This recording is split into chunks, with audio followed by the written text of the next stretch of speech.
মানুষ কি যে পাইলো ভাই, আর্টিফিশিয়াল ইন্টেলিজেন্স বা এআই পাওয়ার পর নিজের ক্রিয়েটিভিটি যেন ধ্বংস করে ফেলেছে।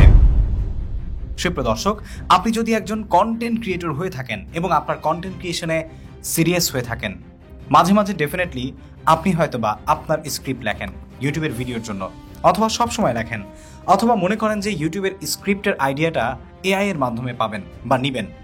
সো আপনি যদি এআই এর মাধ্যমে স্ক্রিপ্ট লেখেন বা ইউটিউব স্ক্রিপ্ট তৈরি করেন, তাহলে আপনার চ্যানেল ধ্বংস হতে পারে। এক্স্যাক্টলি কিভাবে সেটা এই ভিডিওতে আপনাদের সাথে শেয়ার করব। আপনি যদি একজন সিরিয়াস কন্টেন্ট ক্রিয়েটর হয়ে থাকেন, তাহলে আবারও বলছি এই ভিডিওটি আপনার শুরু থেকে শেষ পর্যন্ত দেখা উচিত, কেননা আমি কিছু প্রবলেমস আইডেন্টিফাই করেছি আমার বাস্তব অভিজ্ঞতা থেকে, যেগুলো আমি দীর্ঘদিন যাবৎ পর্যবেক্ষণ করেছি এবং তারপর আপনাদের সাথে এই ভিডিওতে শেয়ার করতে যাচ্ছি যে আপনি যদি ChatGPT, ডিপসিক এই ধরনের যে অ্যাপসগুলো রয়েছে বা এআইগুলো রয়েছে সেগুলো ব্যবহার করে ইউটিউব ভিডিওর জন্য স্ক্রিপ্ট লেখেন, তাহলে আপনার চ্যানেল কিভাবে ধ্বংস করতে পারে এই সাহায্যকারী এআইগুলো। So let's get started. প্রথমেই যেই প্রবলেমগুলো আমি আপনাদের সাথে শেয়ার করব, সেই প্রবলেমগুলো শেয়ার করার পর অনেকেই নিশ্চয়ই বলতে পারেন যে ভাইয়া, এখন আসলে এআই এর যুগ, আর্টিফিশিয়াল ইন্টেলিজেন্সের যুগ। আমরা জানি যে এআই যদি আমরা ব্যবহার করতে না পারি বা আমাদের কন্টেন্ট ক্রিয়েশনে যদি এআই এর সংমিশ্রণ না আনতে পারি, তাহলে হয়তোবা আমরা পিছিয়ে যাব। আর আপনি বলছেন উল্টোটা, যে আমরা যদি এআই ব্যবহার করে স্ক্রিপ্ট করি তাহলে আমাদের চ্যানেল ধ্বংস হবে। সো এই প্রশ্নের উত্তরও আপনারা ভিডিও শেষে পাবেন, যে আপনার এআই কিভাবে ব্যবহার করে আপনার কন্টেন্ট ক্রিয়েশনকে আরো সমৃদ্ধ করতে পারবেন। তো এবার চলে যাই আমরা প্রবলেমসগুলোতে। এক নাম্বার প্রবলেমস হচ্ছে এআই দিয়ে কন্টেন্ট রাইটিং এর বা স্ক্রিপ্ট রাইটিং এর, সেটা হচ্ছে এআই আপনার অডিয়েন্স বিহেভিয়ার বোঝে না। দেখুন, আপনি একজন সফল কন্টেন্ট ক্রিয়েটর, অথবা অনেক চেষ্টা করে আপনার কন্টেন্ট ক্রিয়েশন জার্নিটাকে বহুদূর এগিয়ে নিয়ে এসেছেন। সেটা হতে পারে 10,000 সাবস্ক্রাইবার্স, হতে পারে 50,000, অথবা 500,000 অথবা 5 মিলিয়ন। কিন্তু এই পর্যায়ে এসে এই যে শুরু থেকে এই পর্যন্ত আপনার যে জার্নিটা, সেই জার্নিতে আপনি কিন্তু আপনার প্রত্যেকটা অডিয়েন্সের মাইন্ডকে, বিহেভিয়ারকে, তাদের চাওয়া পাওয়াকে, তাদের ইন্টারেস্টকে, তাদের কি ধরনের কন্টেন্ট পছন্দ, সবকিছু আপনি মুখস্থ করে ফেলেছেন। আপনার মস্তিষ্কে গেঁথে গেছে আমার অডিয়েন্সের কি দরকার, কি দরকার নেই, আমার অডিয়েন্স কি পছন্দ করে, কি পছন্দ করে না। কিন্তু আপনি যখন এআই দিয়ে কোনো স্ক্রিপ্ট লিখবেন, তখন কিন্তু এআই আপনার অডিয়েন্সের বিহেভিয়ার বুঝবে না। আপনার অডিয়েন্স কি পছন্দ করে, কি পছন্দ করে না, আপনার অডিয়েন্স কি চায়, কি চায় না, এই জিনিসগুলো কিন্তু সে জানে না। সে আপনাকে জাস্ট মুখস্থ একটা স্ক্রিপ্ট লিখে দিবে, এবং আপনি যদি সেই স্ক্রিপ্ট ফলো করে আপনার নিজের ক্রিয়েটিভিটিকে ধ্বংস করে বা ল্যাপে মুড়ু দিয়ে, অথবা আপনি কম্বল মুড়ি দিয়ে বলতে পারেন, যদি এরকমভাবে রেখে দেন, তাহলে ডেফিনেটলি আপনার চ্যানেল কিন্তু আস্তে আস্তে ধ্বংস হয়ে যাবে। কারণ সেটা সম্পূর্ণ আপনার অডিয়েন্স বিহেভিয়ারের বিপরীতে যাচ্ছে। আর আমরা জানি 2025 সালে ইউটিউব অ্যালগোরিদম সম্পূর্ণ অডিয়েন্স কেন্দ্রিক, অডিয়েন্স সেন্ট্রিক, যেটা গত ভিডিওতেও আমি আপনাদের সাথে শেয়ার করেছি। 2 নম্বরে যে প্রবলেমসটা রয়েছে, আমি এখানে সবগুলো প্রবলেমস নোট করে নিয়েছি যাতে করে আপনাদেরকে একদম প্রপারলি শেয়ার করতে পারি। 2 নম্বরে আমাদের কাছে রয়েছে আপনার কন্টেন্ট স্টাইলও কিন্তু এআই জানে না। প্রথমে দেখলাম কি, অডিয়েন্স বিহেভিয়ার জানে না। দ্বিতীয়ত কন্টেন্ট স্টাইল। আপনি অনেক দিন যাবত চেষ্টা করে আপনার চ্যানেলের একটি কন্টেন্ট স্টাইল বা কন্টেন্টের থিম দাঁড় করিয়েছেন। এআই কিন্তু আপনার কন্টেন্ট স্টাইল জানে না। আপনি যখন তার কাছে কোনো স্ক্রিপ্টের জন্য সাজেশন চাচ্ছেন, একটা ইউটিউব ভিডিও টপিক দিয়ে, অথবা টাইটেল দিয়ে, অথবা যে কোনো একটা কিছু লিখে, যে আমাকে ট্রেন্ডিং কয়েকটা টপিক সাজেস্ট করুন, এরকম কোনো কিছু লিখে, এবং সেখান থেকে আপনি স্ক্রিপ্টও লিখে নিচ্ছেন, তখন সে কিন্তু আপনার যেই কন্টেন্ট স্টাইল আছে সেটা ফলো করবে না। আপনাকে সে একটা স্ক্রিপ্ট দিয়ে দিবে র্যান্ডমলি, এবং সেটা নিয়ে আপনি যদি কন্টেন্ট তৈরি করেন without following your previous content style, তাহলে কিন্তু আপনার অডিয়েন্স বিভ্রাট হয়ে যাবে, আপনার চ্যানেল এখান থেকে আস্তে আস্তে নামতে থাকবে। 3 নম্বরে যেটা রয়েছে সেটা হচ্ছে আপনার চ্যানেল নিশ কিন্তু প্রপারলি জানে না এআই। এক্স্যাক্টলি, আপনার চ্যানেল নিশ প্রপারলি না জানার কারণে যেটা হবে, আপনার চ্যানেলের সাথে সম্পর্কিত নয় যে সমস্ত টপিক, সেই টপিকগুলো নিয়ে আপনাকে আলোচনা করার জন্য ভিডিওর মধ্যে উদ্বুদ্ধ করতে পারে। আপনার কাছে মনে হবে আপনি অনেক তথ্য শেয়ার করছেন, অনেক ডেটা দিচ্ছেন, কিন্তু আসলে সেই ডেটাগুলো আপনার অডিয়েন্সের কোনো প্রয়োজনই নেই। আর কারণ হচ্ছে আপনি এআই দিয়ে স্ক্রিপ্ট রাইটিং করেছেন, মাথা খাটিয়ে না। পরবর্তী প্রবলেম রয়েছে ভুল তথ্য। ভুল তথ্য আপনাকে দিচ্ছে, আপনি জানেনই না।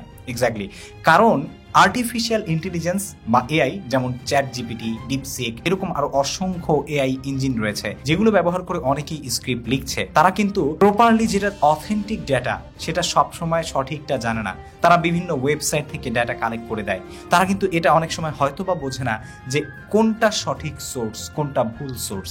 তারা হয়তোবা আপনাকে ভুল কোনো সোর্স থেকে ডেটা নিয়ে আপনার স্ক্রিপ্টে ইনপুট করে দিয়েছে, আর আপনি যখন আপনার ভিডিওতে সেটা ইনফরমেশনটা ফ্লো করছেন তখন আপনার থ্রো করা প্রত্যেকটি কথার মধ্যে হয়তোবা মিস্টেক থাকতে পারে, আর সেই জন্য ভুল তথ্য আপনার কন্টেন্টে চলে আসতে পারে। আমি নিজেও দেখেছি, একটা জিনিস ট্রাই করেছিলাম, সেটা হচ্ছে একটা টাইটেল লিখে দিয়ে সেটার কিছু স্ক্রিপ্টেড আমি ট্যাগস পেতে চেয়েছিলাম যে আমাকে কিছু ট্যাগস সাজেশন করুন। সেখানে সে আমাকে সাজেস্ট করেছিল গ্রো ইউর ইউটিউব চ্যানেল 2024। এখন কি 2024 চলছে না। তার মানে এই 2024 যে ট্যাগটা, সেই ট্যাগটা এখনকার জন্য প্রপার একটি ট্যাগ নয়। তার মানে সেই চ্যাট জিপিটির বোর্ড আমাকে যেটা আসলে বলেছে সেটা ডেফিনেটলি কিন্তু প্রিভিয়াস একটা আইডিয়া বা প্রিভিয়াস একটা ইনফরমেশন, যেটা অলরেডি ব্যাকডেটেড হয়ে যাচ্ছে। 2024-এর রেস অলরেডি কিন্তু আমাদের মধ্য থেকে কেটে যাচ্ছে। সো এরকম আরও অসংখ্য ডেটা হয়তো আপনাকে ভুল দিবে। যেমন ইউটিউবের অ্যালগোরিদমের যে আপডেটটা, সেটা কিন্তু এখনও হয়তো আপনি চ্যাট জিপিটিতে বা ডিপসিকে যদি সার্চ করলে দেখবেন সে আপনাকে প্রপার ডেটাটা দিতে পারবে না। কেননা এটা নিয়ে এখনও সোশ্যাল মিডিয়া সহ পুরো দুনিয়ার ওয়েব কন্টেন্টের মধ্যে তেমন একটা আলোচনা হয়নি। আর যতদিন আলোচনা না হবে ততদিন হয়তো বা প্রপার ডেটাটা সে আপনাকে দিতে পারবে না, যার কারণে আপনার কন্টেন্টে কিন্তু প্রচুর পরিমাণে ভুল থেকে যেতে পারে যদি আপনি এআই ব্যবহার করে স্ক্রিপ্ট রাইটিং করেন, আর এর কারণে আপনার চ্যানেল ধ্বংস হতে পারে। সো আপনি কি এরকম কিছু করেছেন? আপনার ইউটিউব চ্যানেলের জন্য স্ক্রিপ্ট রাইটিং করার ক্ষেত্রে আপনি কোন এআই ব্যবহার করেছেন এবং সেটা দিয়ে আপনার ফলাফল কেমন এসেছে আমাকে কমেন্ট করে এক্ষুনি জানাবেন। এখন আপনাদের সাথে আমি শেয়ার করব সমাধান কি। আমরা কি এআই ব্যবহার করব না? এবং সেই সাথে আরও একটা জিনিস রয়েছে, আমরা জানি কিছুদিন আগে ইউটিউবের একটা ব্রেন স্টর্মিং ফিচার এসেছে ইউটিউবের অ্যানালাইটিক্সে, যেখান থেকে আমরা আমাদের ইউটিউব চ্যানেলের জন্য কোন টপিকে ভিডিও বানানো ভালো হবে সেটা এআই নির্ভর একটা টপিক আইডিয়া এবং আউটলাইন বা স্ক্রিপ্ট আমাদেরকে দিয়ে দিচ্ছে। তাহলে সেটা কি আমরা ব্যবহার করব না? এই ব্যাপারেও আমি কথা বলছি, তবে একটু পরে। তার আগে এআই ব্যবহার করে আমরা আসলে কিভাবে স্ক্রিপ্ট তাহলে লিখতে পারি বা আইডিয়া নিতে পারি সেই বিষয়টা জেনে নিব। তারপর আমরা ইউটিউবের ব্রেন স্টর্মিং ফিচার নিয়ে আলোচনা করব যে সেটা কিভাবে আপনার কনজিউম করা উচিত। তো এখানেও আমি আসলে কয়েকটা বিষয় আলোচনা করব। এখানে আমার 3টা বিষয় রয়েছে। 1 নম্বর হচ্ছে সঠিক প্রম্পট লিখতে পারা। দেখুন, এআই ব্যবহার যদি আপনি না জানেন, নিঃসন্দেহে আপনি পিছনে পড়ে যাবেন এই যুগে এসে। তবে এটার ব্যবহার আপনাকে প্রপারলি জানতে হবে। প্রয়োজনে আপনি চ্যাট জিপিটি নিয়ে অনেক ফ্রি কোর্স রয়েছে, সেগুলো করুন। অসংখ্য ভিডিও দেখুন, প্রম্পটটা কিভাবে লিখতে হয়, যেই প্রম্পট দিয়ে আপনি তার কাছ থেকে একটা আউটপুট বের করবেন সেটা শিখুন। এরপরে যেটা রয়েছে নিজের স্ক্রিপ্ট নিজে লেখা। আমি ডেফিনেটলি আপনাদেরকে সাজেস্ট করব এআইয়ের উপর নির্ভরশীল হবেন না। আপনি চাইলে এআইয়ের কাছ থেকে আউটলাইন নিতে পারেন যে আমি এরকম একটা ভিডিও তৈরি করতে চাচ্ছি, এই ভিডিওটাতে আমি কি কি বিষয়ে আলোচনা করতে পারি, আমার কি কি বিষয়ে স্টাডি করা উচিত, এই বিষয়গুলো আপনি জানতে চাইতে পারেন। নির্দিষ্ট কোনো বিষয়বস্তু সম্পর্কে আপনার সন্দেহ থাকলে সেটা বোঝার জন্য, সেই বিষয়টা ক্লিয়ার হওয়ার জন্য আপনি এআইয়ের কাছ থেকে ডেটা নিতে পারেন, কিন্তু পুরোপুরি স্ক্রিপ্ট নয়। কারণ আপনি আপনার মস্তিষ্ককে খেলিয়ে যদি একটা স্ক্রিপ্ট তৈরি করেন, যে স্ক্রিপ্টটা আপনার অডিয়েন্স সমৃদ্ধ, অডিয়েন্সের ডেটা সমৃদ্ধ, তাহলে ডেফিনেটলি সেটা সরাসরি আপনার অডিয়েন্সের অন্তরে গিয়ে কাজ করবে, যেটা প্রপারলি সে আপনার সাথে কানেক্ট করতে পারবে। কিন্তু আপনি মুখস্থ বিদ্যা ক্যামেরার সামনে এসে বলতেই আসেন, সেই কন্টেন্ট কোনো কাজে আসবে না ভাই। এরপরে 3 নম্বরে যে প্রবলেম সলিউশন রয়েছে সেটা হচ্ছে প্রম্পট যখন আপনি লিখছেন তখন বেশিরভাগ ডেটা আপনি কালেক্ট করে দেওয়ার চেষ্টা করুন। এক্স্যাক্টলি, আপনি যদি একটা স্ক্রিপ্ট লেখেন তাহলে সেই স্ক্রিপ্টে আপনার আউটলাইন দিয়ে দিন, আপনি কি কি বিষয়ে কথা বলবেন, কি কি তথ্য দিবেন। আপনি যদি কোনো প্রোডাক্টের ভিডিও তৈরি করেন সেই ভিডিওটা কেমন হবে, প্রোডাক্টের ডিটেলসগুলো কি কি, এগুলো আপনি সম্পূর্ণ লিখে দিন। লিখে দিয়ে তারপরে বলুন আমাকে একটা সাজেস্ট করুন স্ক্রিপ্ট। তাহলে সে আপনাকে একটা স্ক্রিপ্টের স্ট্রাকচার দিবে, যেটা আপনি আপনার মতো করে নতুন করে আবার সাজিয়ে নেবেন। এখন চলে আসি সমাধান। তো বললাম ইউটিউবের তাহলে ব্রেন স্টর্মিং ফিচার, যেটাকে আমরা এআই হিসেবে চিনি, সেটাও তো এআই, তাই না? তাহলে সেটা কি আমাদের ব্যবহার করা উচিত, অথবা সেটা ব্যবহার করলে কি আমাদের চ্যানেল ধ্বংস হতে পারে? কখনোই না। আসলে এআই এর মধ্যে কি হুজুরের পানি পড়া আছে? না, হুজুরের পানি পড়া নেই, কিন্তু এটাকে আপনার ব্যবহার করতে হবে প্রপারলি। কেমন প্রপারলি? সে আপনার চ্যানেল অনুযায়ী আপনাকে আইডিয়া দিচ্ছে যে আপনি এই ধরনের একটা কন্টেন্ট তৈরি করতে পারেন ব্রেইনস্টর্মিং ফিচারের ওইখান থেকে। যেই কন্টেন্ট আউটলাইন নিয়ে আপনি স্টাডি করে এবং সেটা যদি আপনার অডিয়েন্সের সাথে রেজোনেট হয়, ডিপলি কানেক্ট করে, তবেই আপনি সেই বিষয়ে কন্টেন্ট তৈরি করুন। তবে সেই স্ক্রিপ্টটাও আপনি নিজের মতো করে লিখবেন, শুধু কন্টেন্ট আইডিয়া এবং আউটলাইনটা ব্রেইনস্টর্মিং ফিচার থেকে নেবেন। আর ব্রেইনস্টর্মিং ফিচার থেকে কন্টেন্ট নিয়ে কন্টেন্ট বানালে কন্টেন্ট ডেফিনেটলি ভালো কাজ করে, ভালো পারফর্ম করে, যেগুলো হাই ইন্টারেস্টের কন্টেন্ট রয়েছে।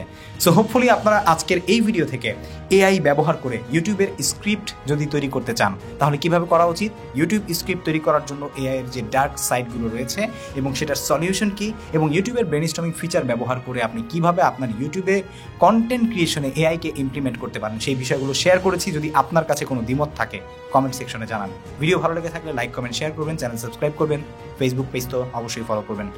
দেখা হচ্ছে নতুন কোনো ক্রিয়েটিভিটিতে।